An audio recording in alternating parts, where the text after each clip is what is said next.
Hello friends, welcome to Vidya Vihar. आज हम लोग डिस्कस करेंगे electronic configuration in term of SPDF and aufbau principle N+L rule and Hund's rule. तो चलिए start करते हैं। स्टार्ट करने से पहले मैं एक बार रिकॉल कर दूं जो भी हम लोगों ने पिछली क्लास में पढ़ा। तो पिछली क्लास में हम लोगों ने क्या देखा था? एटॉमिक नंबर 1 यानी कि हाइड्रोजन से एटॉमिक नंबर 18 यानी कि आर्गन तक के एलिमेंट का सिंपल इलेक्ट्रॉनिक कॉन्फ़िगरेशन। तो आज हम लोग बात करेंगे electronic configuration in term of SPDF।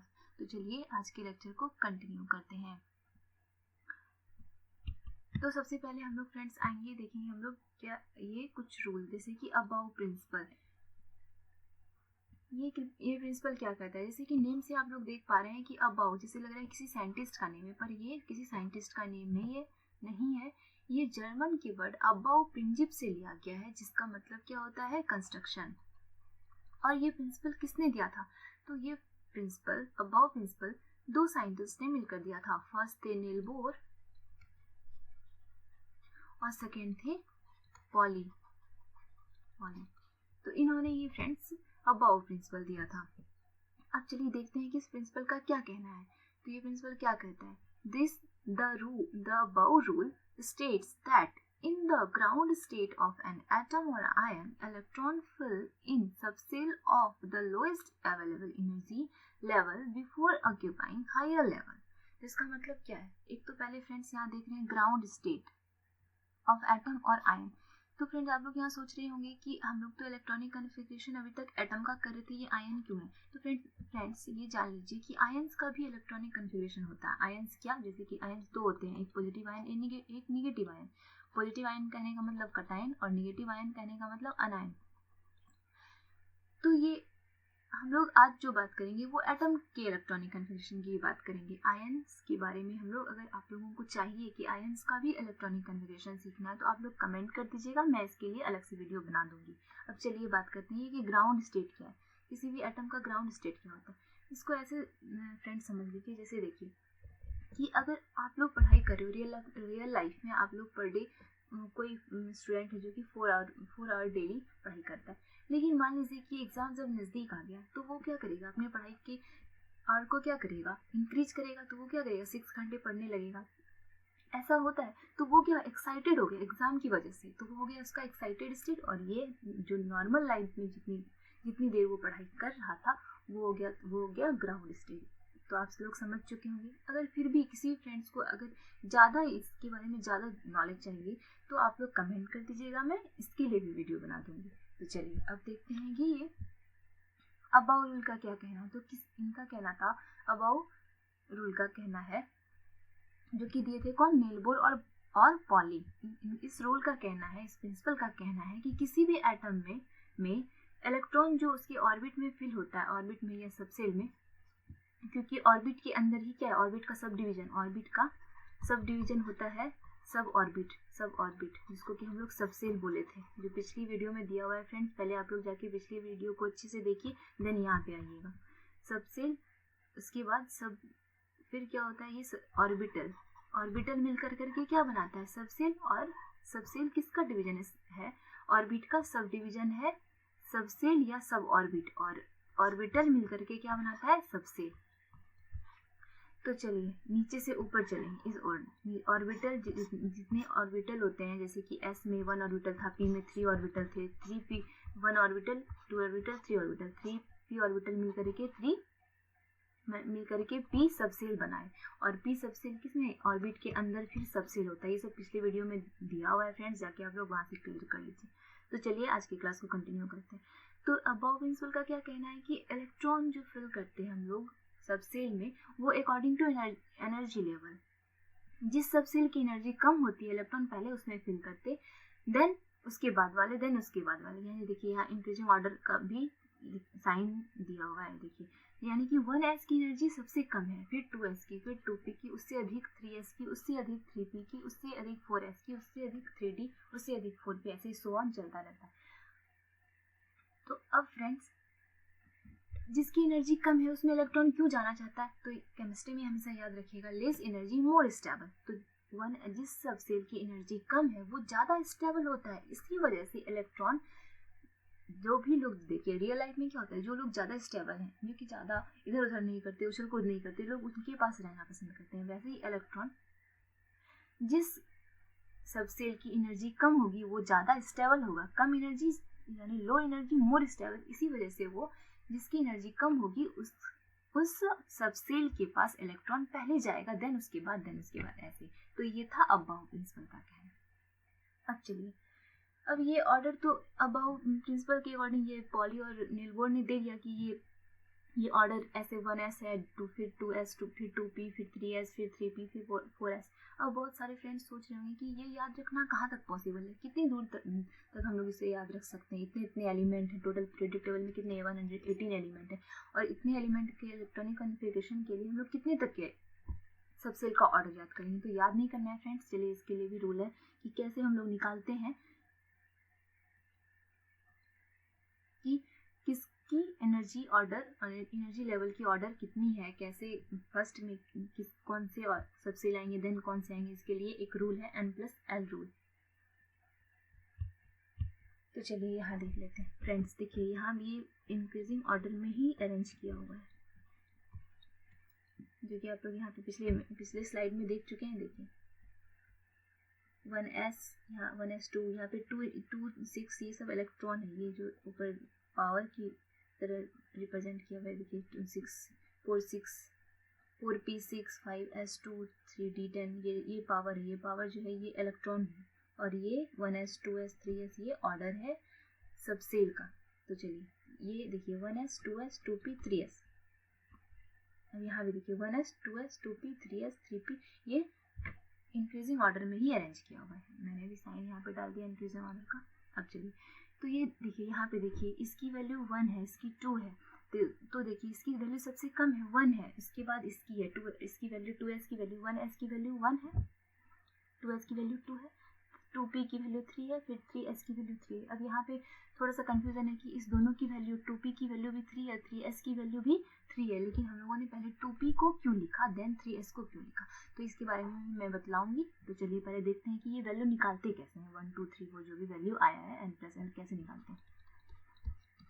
तो देखिए फ्रेंड्स, n हो गया यहाँ पे नंबर ऑफ ऑर्बिट, जो कि हम लोग क्या देखे थे, k के लिए 1 था, k सेल के लिए, यानी k और ऑर्बिट जो k था, ये पिछली क्लास में ये सब दिया हुआ, इसलिए मैं बार बार कर रही हूँ। आप लोग पहले पिछली वीडियो को देखिए, क्योंकि हर चीज़ यहाँ पे बतलाना, एक वीडियो में सब कुछ बतलाना संभव नहीं है फ्रेंड, आप लोग ये पजल हो जाएंगे। के का वैल्यू 1, के एल सेल के यानी कि second cell, L M cell यानी थर्ड सेल, और एन सेल यानी फोर्थ सेल। तो यही 1, 2, 3, 4 वैल्यू ही ये सेल और ऑर्बिट यानी कि सेल यानी कि ऑर्बिट बोलिए या सेल बोलिए, बात एक ही। यानी 1, 2, 3, 4 क्या जिसको रिप्रेजेंट कर रहा है, नंबर ऑफ सेल को रिप्रेजेंट कर रहा है। यानी ये फर्स्ट सेल हो गया, ये सेकेंड, ये थर्ड सेल का सब सेल है 3s, ये 1s फर्स्ट सेल का, 2s सेकेंड सेल का, 2p भी सेकेंड सेल का सब सेल है, 3s थर्ड सेल का सब सेल है, 3p थर्ड सेल का ही सब सेल है, फिर 4s फोर्थ सेल का सब सेल, और 3d फिर थर्ड सेल का सब सेल है। तो देखिए यहाँ पे पहले 4s आ जाता है, फिर 3d आता है, पहले s का ही सब सेल आ जाता में इलेक्ट्रॉन चला जाता है, देन थर्ड सेल के सब सेल में जाता है। ऐसा क्यों होता है, यही तो अबाउ प्रिंसिपल के से हम लोग देखें कि अकॉर्डिंग टू एनर्जी लेवल इसकी एनर्जी 4s की एनर्जी कम होती है 3d से, 3d की एनर्जी अधिक होती है, तो लेस एनर्जी वाला मोर स्टेबल था ना, तो ये 4s मोर स्टेबल रहता है। इसी वजह से इलेक्ट्रॉन पहले 4s में जाएगा, फिर देन 3d में जाएगा। तो चलिए अब हम लोग निकालना सीखेंगे कि ये वैल्यू कैसे निकालते हैं।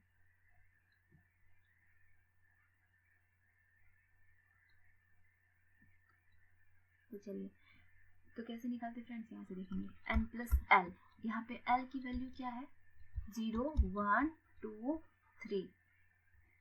0 किसके लिए, S सब सेल के लिए, L 1 किसके लिए, L के S P के लिए, 2 किसके लिए, D के लिए, और 3 किसके लिए, F सब सेल के लिए। तो अब देखिए n की वैल्यू तो यहाँ पे दी हुई, जैसे कि 1s का निकाला, तो n की वैल्यू क्या है, 1 सबसेल, फर्स्ट सबसेल 1, और L की वैल्यू S सबसेल है, ये S सबसेल है 1s, तो S की वैल्यू क्या है यहाँ, S सबसेल के लिए L की वैल्यू क्या है, L की वैल्यू इन्हें पुट करनी है यहाँ पे, तो L की वैल्यू क्या है 0, तो 0 पुट कर दिया, तो क्या निकल के आ गया 1 आ गया फ्रेंड्स। फिर ऐसे ही 2s की निकालनी है, अगर 2s की N+L वैल्यू निकालनी है तो क्या करेंगे, 2 N+L वैल्यू, तो n की वैल्यू 2 ये यहाँ से ले लिया, और l की वैल्यू s के लिए कितनी थी 0 ही, तो 0 लिख दिया। तो क्या आ गया 2 आ गया 2। अब 2p की निकालनी है n प्लस l, तो 2p में n की वैल्यू 2 है तो पुट कर दिया, l की वैल्यू p के लिए कितनी है देखिए फ्रेंड्स, p के लिए 1 है तो यहाँ पे 1 पुट कर दिया, तो कितने आ गए 3 आ गए। फिर 3s, तो n प्लस l की वैल्यू, n की वैल्यू 3, s की वैल्यू कितनी होती है n s सबसेल के लिए l की वैल्यू कितनी होती है 0, तो क्या निकल के आ गया 3। फिर वैसे 3p की n plus l value 3 plus p के लिए l की वैल्यू p के लिए 1, तो कितने आ गए 4। वैसे ही फ्रेंड्स सारे आप लोग निकाल लीजिएगा इजी वे में। अब देखिए, अब बात ये है कि यहाँ जब 3 जब सेम वैल्यू आया तो हम लोगों ने पहले 2p को क्यों लिया, देन ये ऑर्डर है, देन ऐसे सो ऑन आगे चलता रहता, देन पहले 2p को क्यों लिया फिर 3s को क्यों लिया, जबकि दोनों की वैल्यू 3 ही है। तो अब इसके बारे में बात करते हैं। देखिए, जब वैल्यू सेम आ जाए, जैसे 3 सेम है, इक्वल वैल्यू है, इक्वल वैल्यू जब आ जाए फ्रेंड्स, तो हम लोग क्या करेंगे, तब हम लोग देखेंगे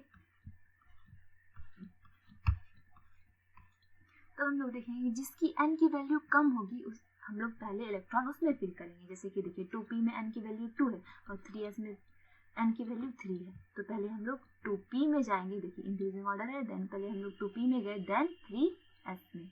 वैसे ही अगर यहाँ पे देखिए 3p और 4s है, तो यहाँ पे दोनों की वैल्यू 4 है, तो पहले हम लोग 3p वाले में गए, देन देखिए ऑर्डर यहाँ पे देख रहे हैं, पहले 3p में गए, इंक्रीजिंग ऑर्डर देख रहे हैं, पहले 3p में इलेक्ट्रॉन फिल कर दिया, देन 4s में गए। ऐसा क्यों, क्योंकि इसकी n की वैल्यू 3 है और इसकी n की वैल्यू 4 है। देखिए फ्रेंड्स 4 दिख रहा है, तो जिसकी n की वैल्यू कम होगी पहले हम लोग उसमें इलेक्ट्रॉन फिल करेंगे, देन उसके बाद वाले में। तो ये हो गया हम लोगों का n प्लस l रूल। तो अब चलिए, अब हम लोग यहाँ आ जाते हैं फ्रेंड्स। अब यहाँ पे आप लोग देख रहे हैं कि ये S, जहाँ भी S है वहाँ पे 2 इलेक्ट्रॉन दिख रहा है क्लियरली दिख रहा है, 2 4s में भी 2 इलेक्ट्रॉन, 5s में भी 2 इलेक्ट्रॉन, और जहाँ जहाँ p है वहाँ पे 6 इलेक्ट्रॉन। ये पिछले वीडियो में भी मैं पहले बतला चुकी हूँ कि यहाँ पे जहाँ जहाँ p है वहाँ 6 और जहाँ भी d है वहाँ 10 इलेक्ट्रॉन, और अगर f होता तो 14 इलेक्ट्रॉन होती। ऐसा क्यों किया हम लोगों ने फ्रेंड, ऐसा इसलिए किया क्योंकि 1s जो सबसेल है इसमें कितने ऑर्बिटल, देखिए s जहाँ भी s सबसेल है, 1s का हो, ये चाहे वो फर्स्ट ऑर्बिट का सबसेल हो यानी कि 1s हो, चाहे वो सेकेंड ऑर्बिट का s सबसेल हो यानी कि 2s हो, या तो वो थर्ड ऑर्बिट का s सबसेल हो यानी कि 3s हो, या फिर वो फोर्थ ऑर्बिट का s सबसेल हो यानी कि 4s हो। हर जगह s सबसेल जहाँ भी आएगा वो एक ही ऑर्बिटल से मिलके बना है, s ऑर्बिटल से, यानी एक बॉक्स से। ये पिछले वीडियो में भी क्लियर है। तो चलिए, अब एक बॉक्स में यानी कि एक ऑर्बिटल में मैक्सिमम कितने इलेक्ट्रॉन रह सकते हैं, 2 इलेक्ट्रॉन, एक अप डायरेक्शन में एक डाउन डायरेक्शन में। ये आप लोग देख पा रहे होंगे। अप डायरेक्शन बतलाता है ये इलेक्ट्रॉन का क्लॉकवाइज मूवमेंट यानी कि घड़ी की दिशा में, और डाउन डायरेक्शन बतलाता है ये इलेक्ट्रॉन का एंटी क्लॉकवाइज मूवमेंट। तो अब चलिए, तो एक ऑर्बिटल में 2 इलेक्ट्रॉन ही हम लोग मैक्सिमम रख सकते हैं, मैक्सिमम 2 रख सकते हैं, मिनिमम 1 भी रख सकते हैं। अब ऐसे ही बात करेंगे ये p ऑर्बिटल की, p सबसेल की, ये p सबसेल है, ये सबसेल है, d सबसेल है। अब p सबसेल में कितने orbital, 3 orbital, px, py, pz। एक ऑर्बिटल में 2 इलेक्ट्रॉन रहता है, तो इसमें 3 ऑर्बिटल है, तो कितने इलेक्ट्रॉन होंगे, 3 इंटू 3 बॉक्स है ना फ्रेंड, 3 ऑर्बिटल का मतलब क्या ना, 3 बॉक्स दिख रहा है, तो 3 इंटू 2 कितने हो गए 6 इलेक्ट्रॉन। वैसे इसमें 5 बॉक्स है तो 5 इंटू 2 10 इलेक्ट्रॉन, वैसे इसमें 7 बॉक्स है तो 7 इंटू 2 14 इलेक्ट्रॉन। क्लियर हो गए। अब चलिए फ्रेंड्स, इसके लिए एक फॉर्मूला भी है, ऐसे तो ये इजी फॉर्मूले की कोई ज़रूरत ही नहीं है, क्योंकि ये बॉक्स दिख रहा है, जितने ऑर्बिटल उसको 2 से मल्टीप्लाई कर देना।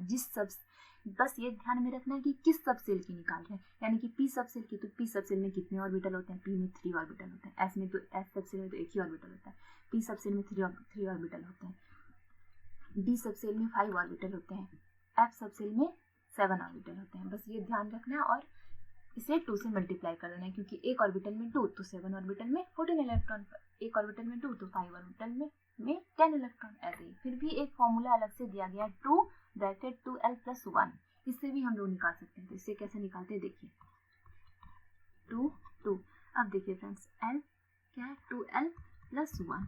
तो अब मान लीजिए कि हम लोगों को किस एस सबसेल की निकालनी है। एस सबसेल में कितने मैक्सिमम यहाँ पे क्या है, maximum number of electron in subshell SPDF, जिस सबसेल की निकालनी है। जैसे मान लीजिए एस की निकालनी है तो 2 एल की वैल्यू हम लोग अभी थोड़ी देर पहले भी देख चुके थे, n+l रूल में। कहाँ लिख दूँ, 0 1 2 3, ये एस के लिए, ये पी के लिए 1 पी के लिए, 2 डी के लिए और 3 एफ के लिए। तो एल की वैल्यू एस की निकालनी है तो 0 पुट कर दिया, 1 तो कितने आ गए, 2 आ गए। 2 ये तो टर्म 0 हो गया, 0 + 1 और फिर 0 + 1 1 और मल्टीप्लाई 2 तो 2 आ गए, एस में 2 इलेक्ट्रॉन आ गए। अब पी की निकालनी है,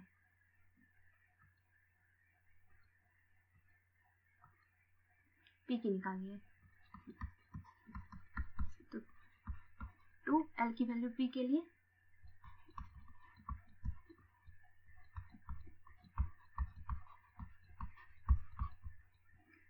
एल की वैल्यू 1 तो यहाँ पे 1 पुट कर दिया, तो कितने आ गए 2 + 1, कितने आ गए 2 + 1 3, 2 × 3 = 6। ऐसे ही फ्रेंड्स सारे ऑर्बिटल का हम लोग इस फॉर्मूले से भी निकाल सकते हैं, हालांकि फॉर्मूले की तो जरूरत नहीं है। चलिए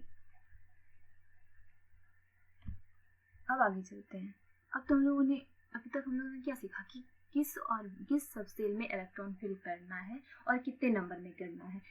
एस में 2, पी में 6, डी में 10 और एफ में 14 मैक्सिमम इलेक्ट्रॉन। मिनिमम इसमें 1 भी हो सकते हैं, इसमें मिनिमम 1 से लेकर के मैक्सिमम 6 तक हो सकते हैं, फिर 7 नहीं होगा, क्योंकि बॉक्स जब 3 ही है और एक बॉक्स में 2 रखना है तो 3 बॉक्स में 6 ही इलेक्ट्रॉन होंगे ना, 7 तो आएगा नहीं। तो चलिए ये अभी तक हम लोगों ने अबाव प्रिंसिपल से हम लोगों का क्लियर हो चुका है। अब हम लोग बात करेंगे फ्रेंड्स कि हुंड्स रूल क्या होता है। फ्रेंड्स हुंड्स एक साइंटिस्ट का नेम है, पूरा नेम इनका फ्रेडरिच हुंड्स है। इन्होंने एक रूल दिया जिसे कहते हैं Hund's rule of maximum multiplicity, जो कि 1925 में इन्होंने दिया था। तो चलिए इस रूल का क्या कहना है।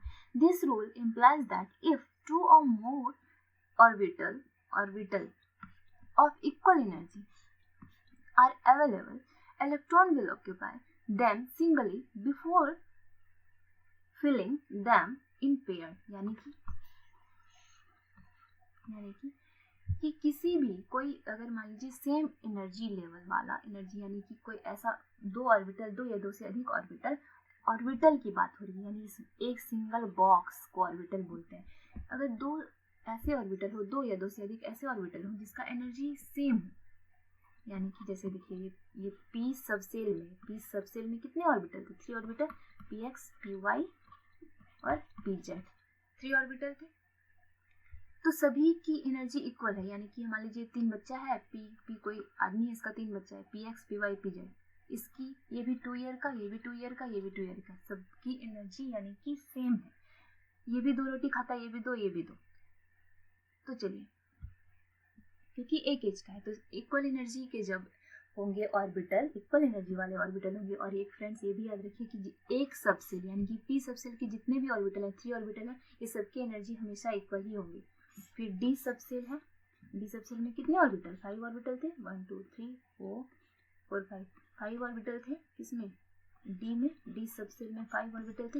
ये सभी की एनर्जी इक्वल होंगी आपस में। इसका नेम क्या था, D X Y, D Y Z, हम लोग देख चुके हैं, डी जेड एक्स, ये सभी की एनर्जी क्या होंगे, इक्वल होंगे।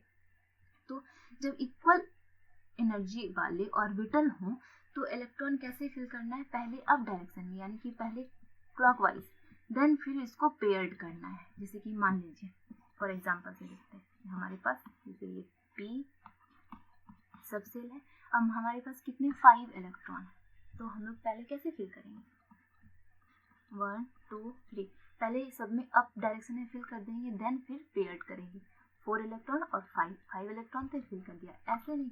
और मान लीजिए अब हम लोगों के पास 4 इलेक्ट्रॉन है, 4 इलेक्ट्रॉन है अभी हम लोगों के पास। तो पहले अप डायरेक्शन में फिल कर देना, देन डाउन डायरेक्शन में आना है। ऐसा फ्रेंड ये सही है, ऐसे नहीं करना है कि 2 इलेक्ट्रॉन एक में डाल दिया, 2 इलेक्ट्रॉन एक में डाल दिया, एक में कोई एक भी इलेक्ट्रॉन नहीं डाला, तो ये गलत हो जाएगा। यानी कि 2 ईयर वाले सारे बच्चे हैं तो सभी को तो पहले देना है, पहले एटलीस्ट अगर हमारे पास 4 रोटी है तो 1-1 सबको दे दो, फिर जो रोटी बचे तो फिर किसी और को फिर देना। लेकिन ऐसा नहीं करना है कि किसी को 2 दे दिया यानी कि किसी का पेट पूरा ही भर गया और कोई बिल्कुल ही भूखा रह गया, ऐसा नहीं करना है। ठीक है फ्रेंड्स, तो चलिए अब एक और भी चीज़, जैसे कि मान लीजिए फ्रेंड्स ये पी सबसेल है, तो अगर हम लोगों के पास मान लीजिए फ्रेंड्स कि 2 ही इलेक्ट्रॉन होते, तो अब इसमें तब यहाँ पे अब किसको देना है कि इस बॉक्स को देना है, इस बॉक्स को देना है, यानी पी एक्स वाले को देना है, पी वाई वाले को देना है, या पी जेड वाले को देना है।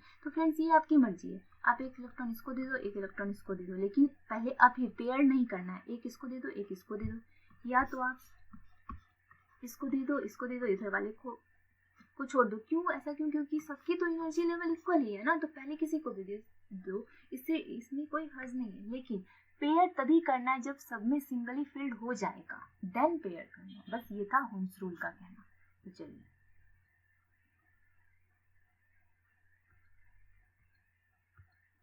अब हम लोग चलते हैं इलेक्ट्रॉनिक कन्फिगरेशन कैसे करते हैं। तो चलिए फ्रेंड्स, हम लोग ऑर्डर निकाल चुके हैं। पहले क्या था 1s 2s 2p। अब देखिए फ्रेंड्स, ये इस डायग्राम से भी आप लोग उस ऑर्डर को आराम से निकाल सकते हैं। जैसे देखिए यहाँ से चलना है, स्टार्ट कहाँ से करना है, कलर चेंज कर लेते हैं।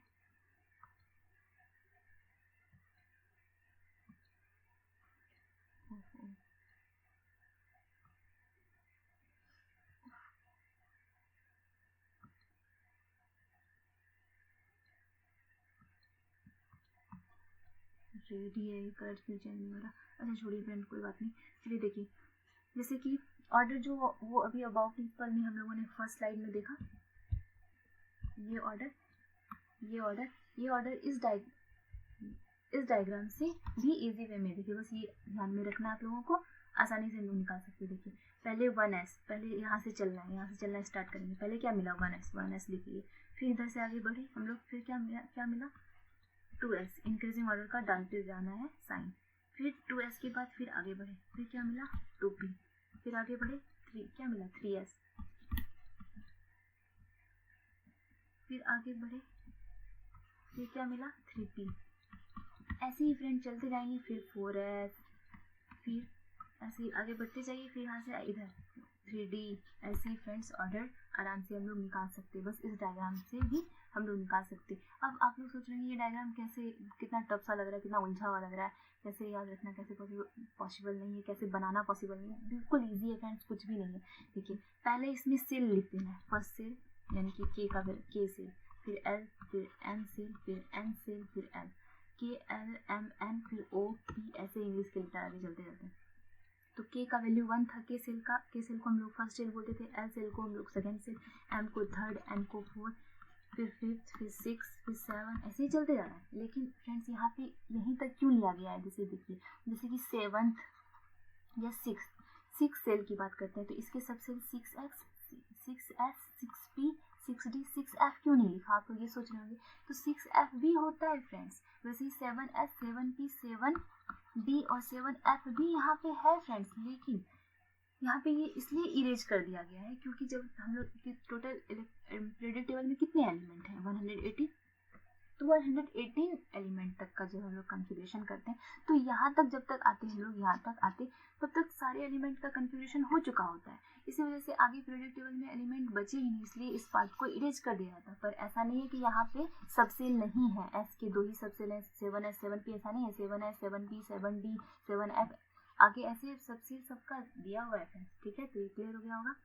तो अब हम लोग यहाँ पे ये डायग्राम बनाना सीख रहे थे, ये वाला डायग्राम। देखिए 1 2 3 4 पहले फिल कर दिया। अब के लिए एक सबसेल थे तो वह s लिख दिया 1s, एल के लिए 2 सबसेल थे 2s 2p, फिर m के लिए 3s 3p 3d, n के लिए 4s 4p 4d 4f, देखिए एक एक बढ़ता जा रहा है, इसमें सिर्फ s, इसमें फिर p आ गया, इसमें फिर d भी आ गया, इसमें f आया, एक एक जितने नंबर सेल के नंबर बढ़ रहे हैं यानी ऑर्बिट के नंबर बढ़ रहे हैं तो सब सेल यानी सब ऑर्बिट के नंबर भी बढ़ते जा रहे हैं। इसमें 4f है, इसमें 4f है नहीं है ना, इसमें 2p है, 3d है नहीं है, लेकिन देखिए थर्ड वाले में 3d भी आ गया, क्योंकि यहाँ भी आप लोग देख रहे हैं 1s है इसमें, सेकेंड वाले में सिर्फ 2p 2s और 2p है दो सबसेल, थर्ड वाले ऑर्बिट में 3 सबसेल है, 3s 3p 3d, बस ये इसी चीज़ को ऐसे हॉरिजॉन्टली लिख रहे हैं हम लोग। इसमें फोर्थ वाले में 4s 4p 4d 4s 4p 4d 4f लिख दिया। अब बस इसको क्रॉस कर देना है,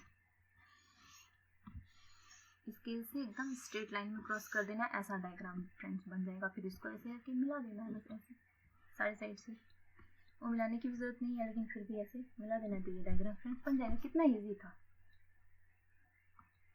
तो चलिए, तो इस तरह से हम लोग ऑर्डर निकाल लेंगे। 1s 2s कैसे इलेक्ट्रॉन फिल करना है, पहले s में 1s में जाना है, और s में मैक्सिमम 2 इलेक्ट्रॉन होते थे, फिर 1s फिर 2s में जाना है। तो अब हम लोग चलिए एग्जाम्पल से देख लेते हैं।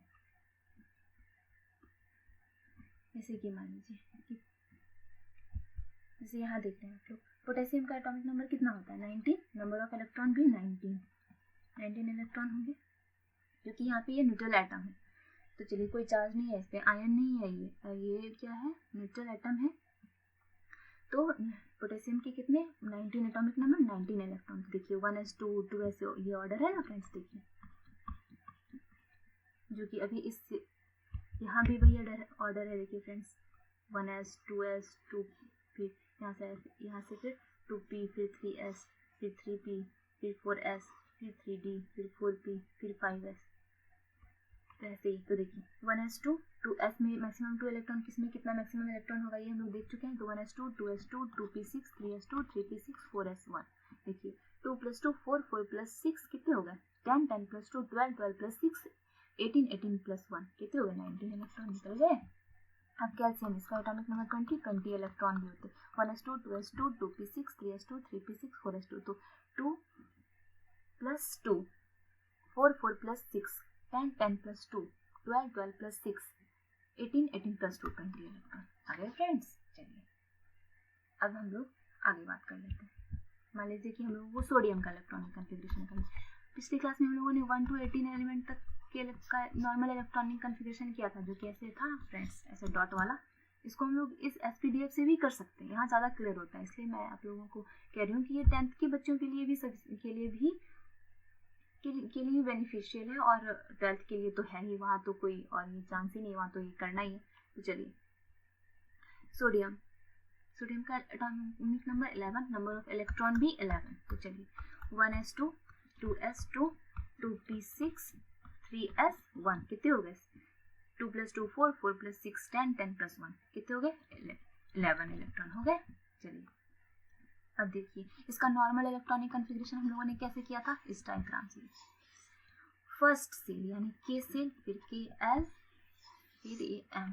तो K सेल की मैक्सिमम कैपेसिटी कैसे हम लोगों ने 2n² फॉर्मूला से निकाला था, n का वैल्यू 1 पुट कर दिया। ये पिछले वीडियो में दिया है, यहाँ पे आप जो फ्रेंड्स पिछले वीडियो को नहीं देखे हैं वो जाके देख लीजिएगा। 1 तो मैक्सिमम 2 इलेक्ट्रॉन, ये यहाँ पे ये ऑर्बिट है, ये K और फर्स्ट ऑर्बिट की बात हो रही है, ये पिछले वीडियो में क्लियरली समझाया गया, वहाँ देख लीजिएगा फ्रेंड्स। K ऑर्बिट बोलिए या सेल।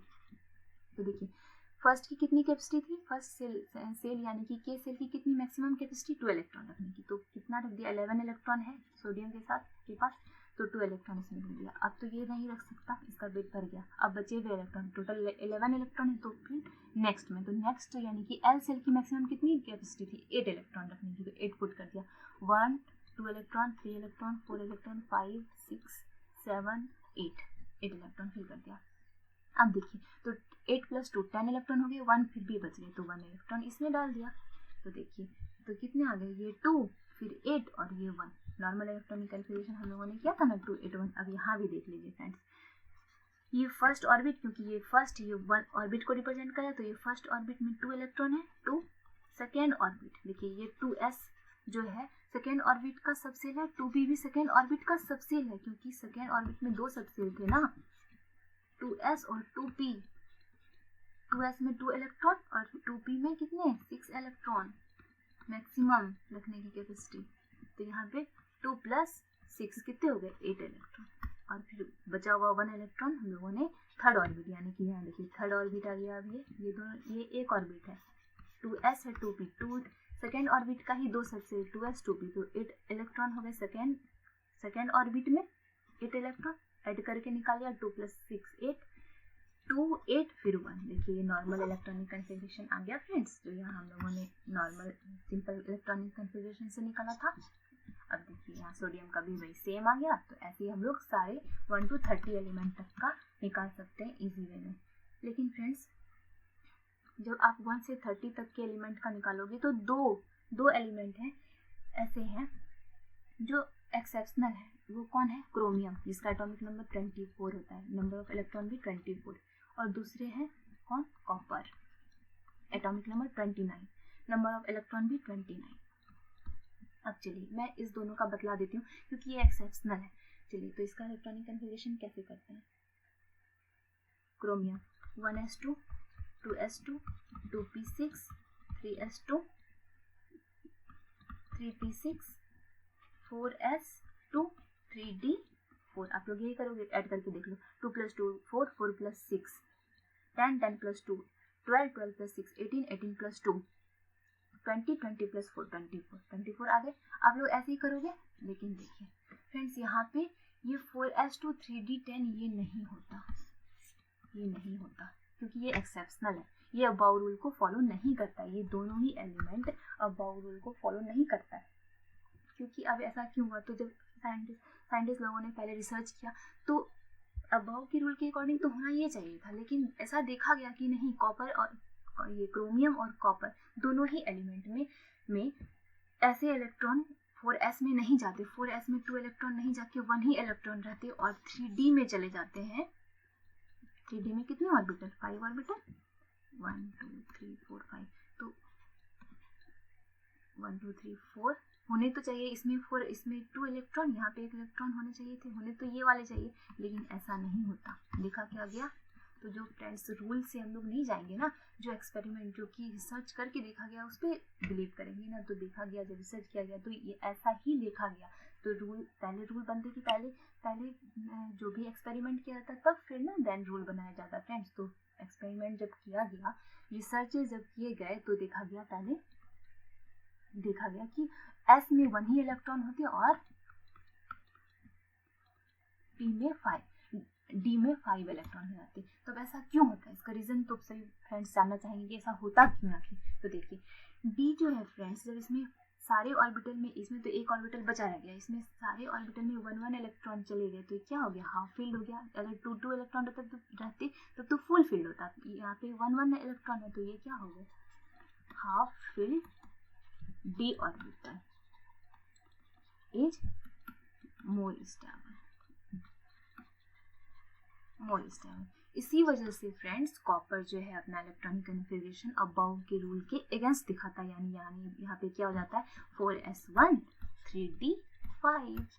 तो ये था। अब वैसे ही कॉपर का करेंगे 1s2 2s2 2p6 3s2 3p6 4s2 3d9। देखिए 2 + 2 4, 4 + 6 कितने हो गए? 10, 10 + 2 12, 12 + 6 18, 18 + 2 20, 20 + 9 29 इलेक्ट्रॉन आ गए। ये हो गया aufbau according to aufbau principle. पर ऐसा होता नहीं, यहाँ भी क्या हो जाता है? 4s1 हो जाता और 3d10 हो जाता। अब ऐसा क्यों होता है? तो वही सेम रीजन है, लेकिन यहाँ पे थोड़ा डिफरेंट। 1 2 3 4 5, यहाँ पे इलेक्ट्रॉन 1 2 3 4, ये s वाले हो गए 4s, ये 3d। 4s में 1 इलेक्ट्रॉन 5 6 7 8 9। अब इसका 1 इलेक्ट्रॉन इसमें यहाँ से जो है s का जो यहाँ होना चाहिए, ये यहाँ नहीं रह के कहाँ चला जाता है फ्रेंड्स? 3d के इस ऑर्बिटल को फिल कर देता और अब ये बन जाता full field d orbital. Fully field, क्योंकि आप सब फुल फील्ड है, ये हाफ फील्ड था क्योंकि एक इलेक्ट्रॉन था, और ये 2 इलेक्ट्रॉन यानी फुल फील्ड। तो ये मोर स्टेबल। इसी वजह से फ्रेंड्स कॉपर और क्रोमियम और कॉपर जो है, देखिए आप लोगों ने देखा कि अबव के रूल के अगेंस्ट चलता है। 1 to फर्स्ट 30 एलिमेंट में ये दोनों अलग इलेक्ट्रॉनिक कन्फिगरेशन दिखाता है। तो ये आप लोगों का क्लियर हो गया होगा। फ्रेंड्स, मैं एक बार आप लोगों से कहूँगी कि आप लोग खुद से 1 to 30 तक के एलिमेंट का सिंपल भी करके देखिएगा 18 तक, और 1 से फिर 30 तक का SPDF से भी इलेक्ट्रॉनिक कन्फिगरेशन करके देखिएगा। फ्रेंड्स, फिर आप लोगों को कभी ज़रूरत नहीं होगी कि दोबारा इलेक्ट्रॉनिक कन्फिगरेशन सीखना है, फिर से देखना है, बिल्कुल भी नहीं होगी। अगर फिर भी किसी भी फ्रेंड्स को डाउट है कि ये समझ नहीं आया, तो आप लोग कमेंट बॉक्स में कमेंट कर दीजिएगा। मैं नेक्स्ट क्लास में फिर आपके डाउट को क्लियर करना चाहूँगी। लेकिन फ्रेंड्स, आप लोग पहले पिछले वीडियो को देख लीजिए, देन फिर इस वीडियो को देखिएगा, कोई डाउट होगा ही नहीं। ये मैं बिल्कुल एकदम कॉन्फिडेंस के साथ कह सकती हूँ कि कोई डाउट नहीं होगा। बस आप लोगों को पेशेंसली और थोड़ी ध्यान से वीडियो को देखना है, ठीक है फ्रेंड्स? तो आज का क्लास कैसा लगा ज़रूर बतलाइएगा। अगर अच्छा लगा तो लाइक कर दीजिएगा और चैनल को सब्सक्राइब कर लीजिएगा। Thank you. फिर मिलते हैं नेक्स्ट वीडियो में।